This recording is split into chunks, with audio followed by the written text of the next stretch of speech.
দর্শকের জনপ্রিয়তা আগেও যেমন ছিল আই থিঙ্ক এবার আরও বেশি হবে। এবার যে সিজন 3 আসছে এটা অবশ্যই অনেক আগে থেকে আরও বেশি বেটার হবে। প্রত্যয় ভাইয়া অ্যাজ এ অ্যাক্টর হিসেবে সে অবশ্যই অনেক বেস্ট। আমি কখনো কল্পনাও করিনি যে এমনভাবে একটা সুযোগ হবে বা আমাদের বস আমাদেরকে এমন একটা সুযোগ ক্রিয়েট করে দিবে। আমি লাস্ট স্কুল গ্যাংয়ে ছিলাম একদম লাস্ট এপিসোডের দিকে আর কি, ওইটা হচ্ছে সিজন 2-তে।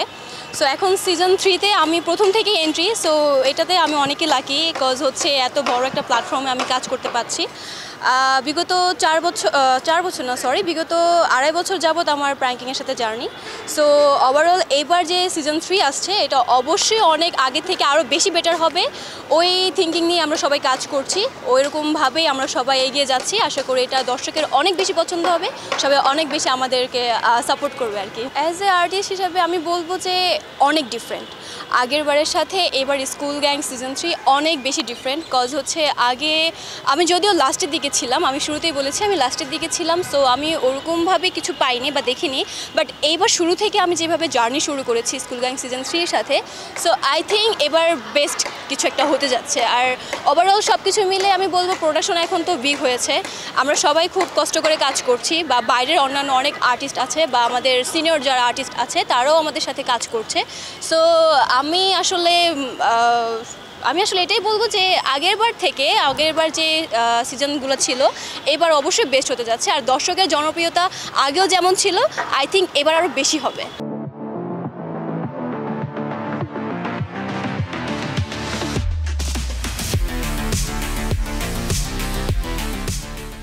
আমি তো হচ্ছে বেসিক্যালি যখন স্কুল গ্যাং সিজন 2 একদম লাস্টের দিকে মিরাজ ভাই তখন পাগল হয়ে গিয়েছিল একদম লাস্ট এপিসোড, তখন হচ্ছে আমি এন্ট্রি হই, মানে টিমের মধ্যে এন্ট্রি হই, আমার নতুন জার্নি শুরু হয়। সো এরপরে আমি হচ্ছে ওই সিজন 2-তে একদম লাস্টের দিকে কয়েকটা এপিসোডে ছিলাম।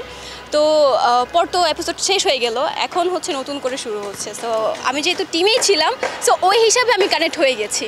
স্কুল গ্যাংয়ের অফারটা হচ্ছে আমি তো আমাদের যে বস আর্থিক সচিব ভাইয়া, আমি হচ্ছে ভাইয়ের সাথে আর কি কমিউনিকেশন করে আমি অডিশন দিয়েছিলাম। অডিশনে সিলেক্ট হওয়ার পর আমি স্কুল গ্যাংয়ে আর কি, স্কুল গ্যাং না বেসিক্যালি আমি টিমেই চান্স পেয়েছিলাম। সো ওই হিসাব থেকে আমি এখনও টিমে রীতিমতো কাজ করছি আর কি। রিয়াজ ভাইয়ার সাথে তো আমার ওরকম কাজ হয়নি, প্রত্যয় ভাইয়ের সাথে আমার লাস্ট একটা কাজ হয়েছে, মানে আমাদের লাস্ট সবারই কাজ হয়েছে, পুরো টিমের কাজ হয়েছে।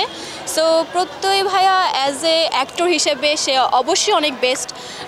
আর সে আরেকটা মেন বিষয় হচ্ছে ভাই আমাদের নারায়ণগঞ্জের ছেলে, আমিও নারায়ণগঞ্জ, সো ওই হিসাবে ভাইয়ার প্রতি আরও অ্যাট্রাকশনটা বেশি কাজ করেছে।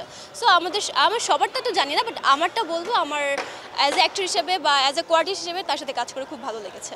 কখনো মাথায় চিন্তাও আসেনি যে আমি কখনো এমন প্ল্যাটফর্মে কাজ করব বা আমার আগামী দিনের ফিউচার এমন কিছু একটা হতে যাচ্ছে, আমি কখনো এটা আশা করিনি। সো হুট করে হয়ে যাওয়া, তার কারণে হচ্ছে ভিতরে এক্সাইটেড বেশি আর কি।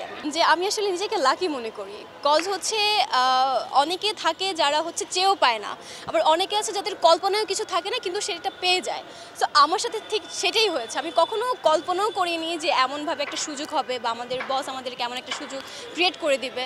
সো অ্যাজ এ আর্টিস্ট হিসেবে আমি এটা অবশ্যই সাকসেসভাবে আমি নিব।